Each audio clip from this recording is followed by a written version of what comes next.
एक बार बुद्ध एक गांव से गुजर रहे थे। उस गांव के लोग उन्हें पसंद नहीं करते थे। उन लोगों ने बुद्ध को घेर लिया और उन्हें बुरा भला कहने लगे। गांव वालों का सरदार सबसे ज्यादा नाराज था।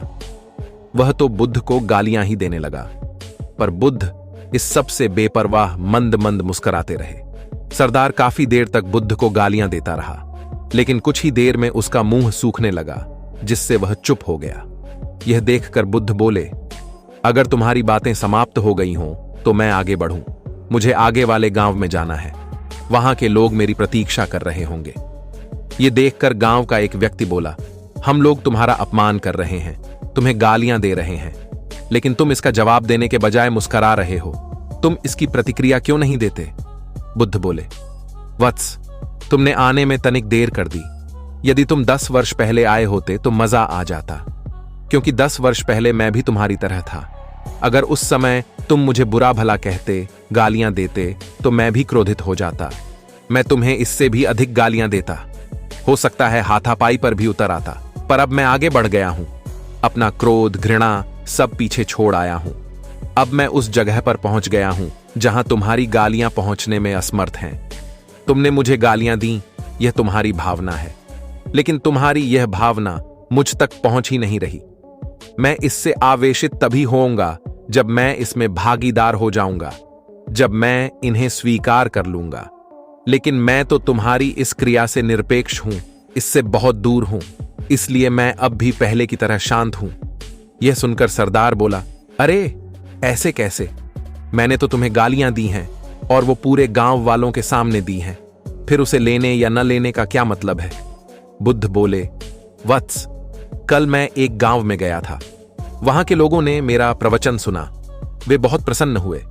गांव का मुखिया मेरे लिए मिठाई लेकर आया और उसे खाने का आग्रह करने लगा। मैंने कहा कि मेरा पेट भरा हुआ है, इसलिए मैं इसे ग्रहण नहीं कर सकता। यह सुनकर वह व्यक्ति मिठाई वापस लेकर चला गया, क्योंकि जब तक मैं कोई चीज लूंगा ही नहीं तो कोई मुझे कैसे दे पाएगा? इसमें तो मेरी सहमति आवश्यक है ना? हां, यह तो है। एक व्यक्ति ने बुद्ध का समर्थन किया। बुद्ध ने पुनः पूछा, जब मैंने मिठाई लेने से मना कर दिया तो उन लोगों ने उसका क्या किया होगा? उन्होंने मिठाई अपने घर वालों में बांट दी होगी, एक व्यक्ति ने जवाब दिया। बुद्ध ने कहा, ठीक कहा तुमने। उस मिठाई की तरह ही तुम मेरे लिए गालियां लेकर आए हो और चाहते हो कि मैं इन्हें ग्रहण कर लूं। पर भाई, मैं इन्हें लेता ही नहीं। अब बताओ, तुम इनका क्या करोगे? उस व्यक्ति के पास इसका कोई जवाब नहीं था। बुद्ध पुनः बोले, मुझे तुम पर दया आती है वत्स। अरे, क्रोध तो मुझे तब आएगा जब मैं ये गालियां ले लूंगा, और जब मैं गालियां लेता ही नहीं तो क्रोध का तो सवाल ही नहीं उठता। बुद्ध की बातों पर सरदार ने कोई प्रतिक्रिया नहीं दी। शायद वह कुछ सोच रहा था। बुद्ध बोले, मैं अपनी आंखों से देख रहा हूं कि गाली एक कांटा है, जिसे देने वाला व्यक्ति और लेने वाला व्यक्ति दोनों क्रोध से पागल हो जाते हैं। तो फिर तुम ही बताओ कि मैं आंखें रहते हुए भी कैसे कांटों पर चलूं? आंखें रहते हुए मैं कैसे गालियां ले लूं? और होश में रहते हुए मैं कैसे क्रोधित हो जाऊं?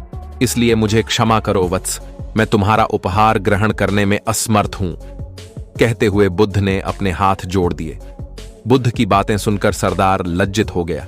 उसकी आंखें छलछला आईं। उसने कुछ कहना चाहा, पर उसके होठों ने जवाब दे दिया, और जब उसे रहा नहीं गया तो वह बुद्ध के चरणों में गिर पड़ा।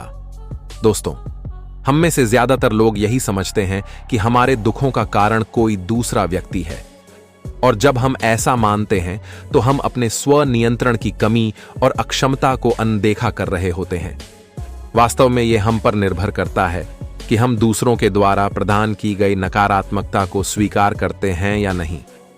अगर हम नकारात्मकता को स्वीकार करते हैं तो हम अपने पैरों पर कुल्हाड़ी मारते हैं, और जब हम उसे अस्वीकार कर देते हैं तो घृणा, क्रोध, हिंसा हर किसी से मुक्त हो जाते हैं। प्रिय मित्रों, आशा करता हूं कि आपको हमारी यह वीडियो पसंद आई होगी। अगर पसंद आई है तो वीडियो को लाइक करने के साथ साथ अपने मित्र और परिवारों के साथ शेयर जरूर करें, और ऐसी ही प्रेरणादायक जानकारी के लिए सब्सक्राइब करें हमारा YouTube चैनल बूढ़ा लाइफलाइन।